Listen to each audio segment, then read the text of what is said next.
Your boy's only gone and done it. Welcome back to the channel. This is Vulcan Motorsport, your all in-depth car review and motorsport journal here on YouTube.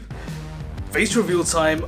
And his name is John. It's been a long time coming, I'm not gonna lie. I was gonna do it when we hit 1,000 subscribers in January. That didn't happen, it was really slow. February's been crazy slow as well. And now finally we're actually going ahead and doing it. I've been meaning to do it for some time. I've spoken to other F1 content creators as well about doing it as well. And now finally just mustered up the courage to go ahead and do that one. But welcome everyone. If you're new to this channel, please go ahead and check out my other content as well. I do motorsport related content. Well, I'm mostly motorsport related content. Formula 1, Formula E, endurance series, all of that kind of stuff. I also do car reviews as well. That's going to be one of the more prominent things I'm going to be doing this year. So keep your eyes peeled for that one as well. So this is going to be the first installment to a 3-part series about the growth of Formula 1 and where it's actually going to be heading in the next 10 to 15 years. So the first part is going to be about sustainability of the sport, the second part about opportunity, and the third and final part is going to be about the growth of the sport. Let's get into it.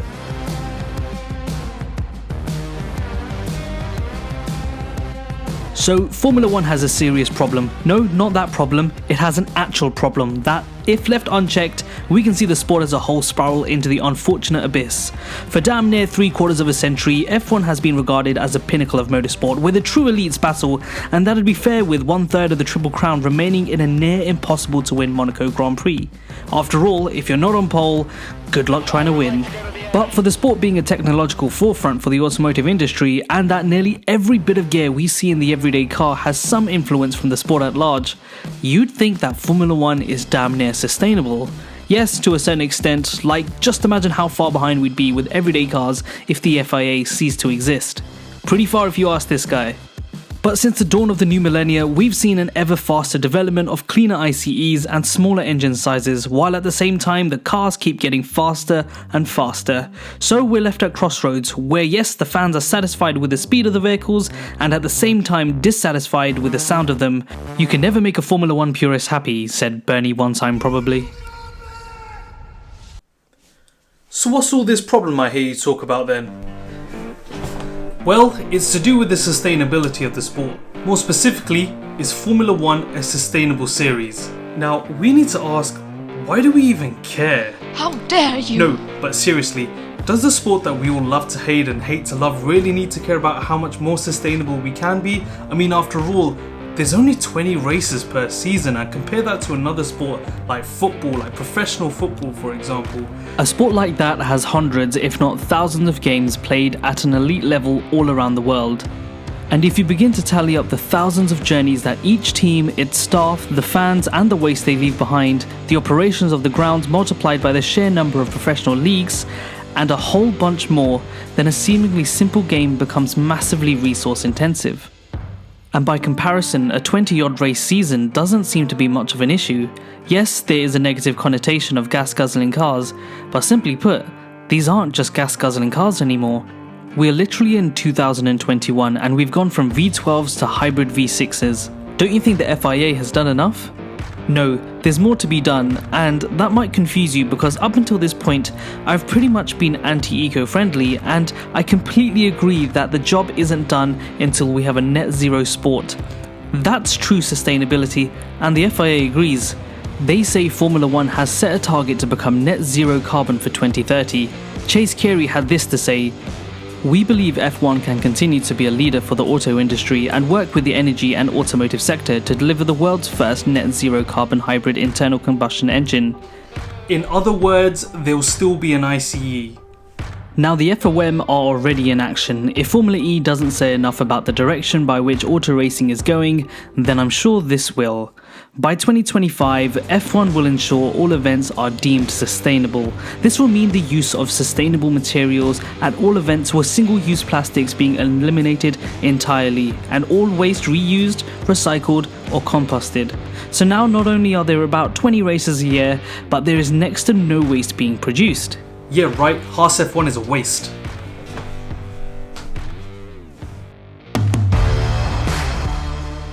This brings me to my next point.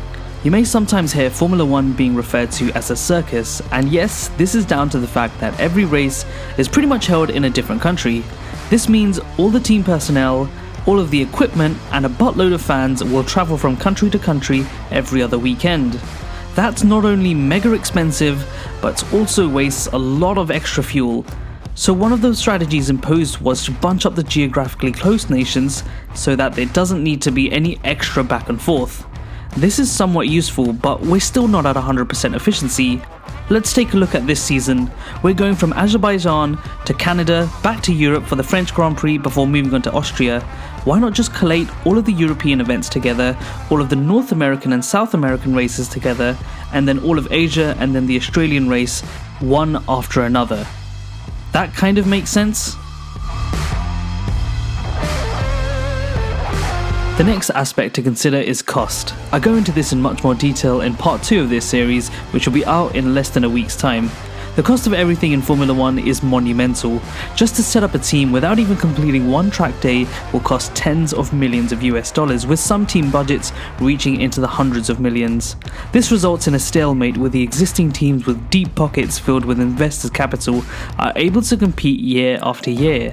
But it leaves even middle-order teams and lower teams with limited time to make gains before eventually failing to win, and then deposits run dry.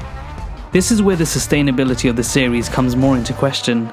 High costs means higher barriers to entry, meaning fewer and fewer teams competing in the championships. And with fewer teams, this allows for the same predictable outcomes, and in this sport, well, that's just shit. But as we know, things are changing, and in 2022 there will be cost caps to help combat this issue. But cost has other elements to it. You're probably all wondering where this has all come from, and to be honest, I'd ask myself the same thing. If you haven't already realised, we're going through a bit of a crisis at the moment, and it basically means that I have a lot more downtime. I've picked up some books in recent weeks, and probably the best book I've read is Bill Gates' How to Avoid a Climate Disaster. Now, Gates actually touches a lot on personal reflection and how we the people actually hold the power to make big change. He also mentions how consumer taste is one of the reasons that is driving up a lot of the problems, I should say, that we have in society. Meaning that consumer demand for Formula 1, although greater than at any other point in history, actually has some serious problems, and sustainability is right at the heart of it. Gates also puts forth the notion of green premiums. This is explained as the difference between the green alternative to a carbon-based product such as fuel. It's the excess which makes switching between a true cheaper gas-guzzling car to a newer and ultimately cleaner one so much more expensive. Gates says this is the margin that has to be reduced. This is where the switch is flipped for both manufacturers and the consumers, as they must have a guarantee to not be undercut on price by a cheaper fossil fuel product. So in Formula 1, it is mandated that around 5.75% of the fuel used in mixtures must be from bio-components. And unsurprisingly, the EU made the same ruling for law in commercial fuels. The FIA therefore has a responsibility to alleviate the burdens of green premiums so that even smaller teams can afford to move to higher biofuel mixtures. So there you have it, guys. That was episode 1 to my brand new series. If you like what you saw, give it a thumbs up, and if you're new to the channel, please go ahead and subscribe. Of course, this is just the first episode to my brand new series, so the next episode is going to be about the opportunities of the sport. That's going to be not just about the drivers, but the teams, the manufacturers, the engine suppliers, the investors, and us, the fans. This is all going to be leading up to my final episode about the overall growth of Formula 1, and I think it's a big problem because going into the next 10 years, motorsport itself is changing, and this is why I'm doing this series. And obviously this is the first time I've been on camera, so if you thought it was alright, give it a thumbs up, give it some support as well, leave your comments and you know what you think down below as well. Catch you on the next one.